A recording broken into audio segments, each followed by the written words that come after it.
So this end of the trigger bar right here that's connected to the sear portion interfaces with the trigger control tab, and when you pull the trigger it goes back so far, oops, shouldn't have done that, it goes back so far, then hits the trigger control tab, and ideally after the trigger breaks, preventing it any over travel and allowing for a quicker reset when the gun resets as it cycles. But when you first put it in, and reinstall it back into the gun, basically the trigger won't break. You can keep pulling the trigger, it's not going to break until you file off very small amount of material. Again, we're talking hundreds and thousands of an inch off of the trigger control tab. Okay, so now that I yacked about that, worst case scenario, you've taken the, well, not worst case scenario, but you've taken this apart and you're not paying attention when you remove the safety and everything flies apart on you. So what will happen is most likely this will occur, and then this may pop out. Don't lose this. This is your trigger bar reset spring, I believe. It can only go in one way, so be wary of how it goes in. It fits in this channel.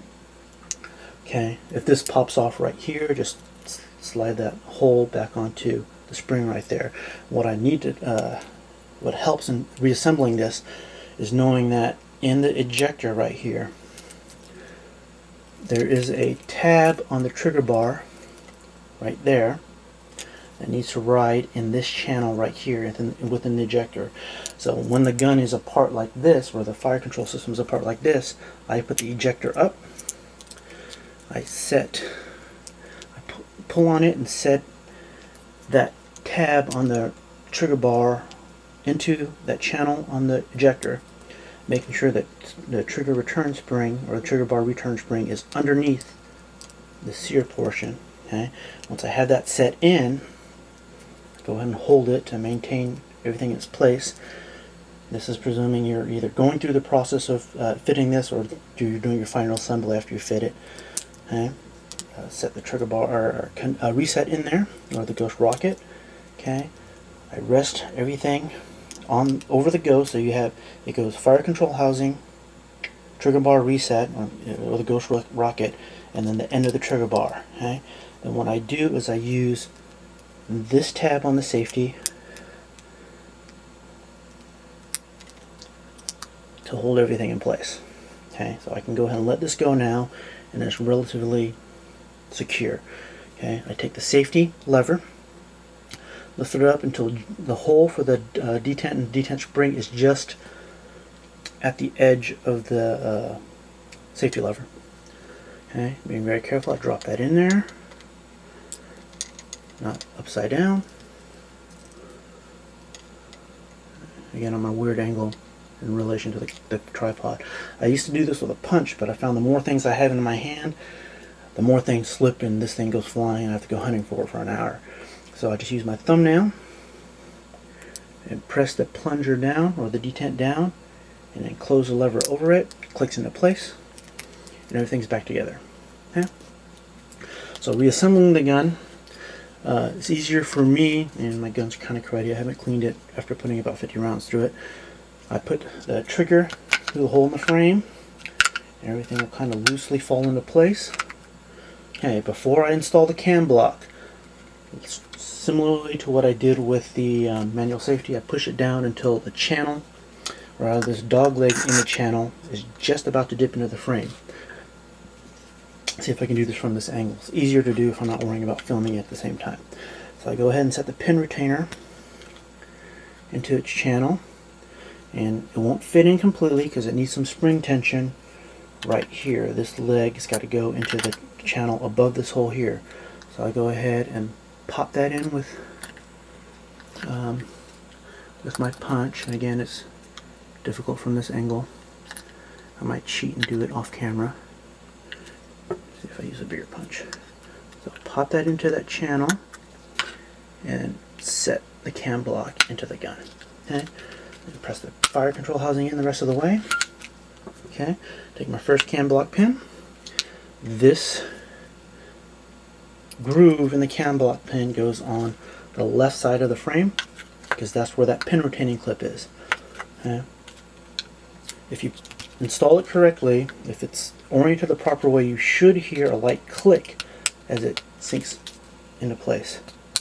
Okay? Same thing with the next pin, though for me the click isn't as obvious. I can feel it more than hear it. Okay? And then this pin, again, the groove goes towards the left side of the frame. This is a little bit more difficult for me to drive in because there is a grommet or gasket or something in the cam block for this one. So I stick it in and I just use this heavier punch to drive that in all the way. Okay, so then you have your cam block pins in. For the fire control housing pin, just like when it came out, this has got to be down part way.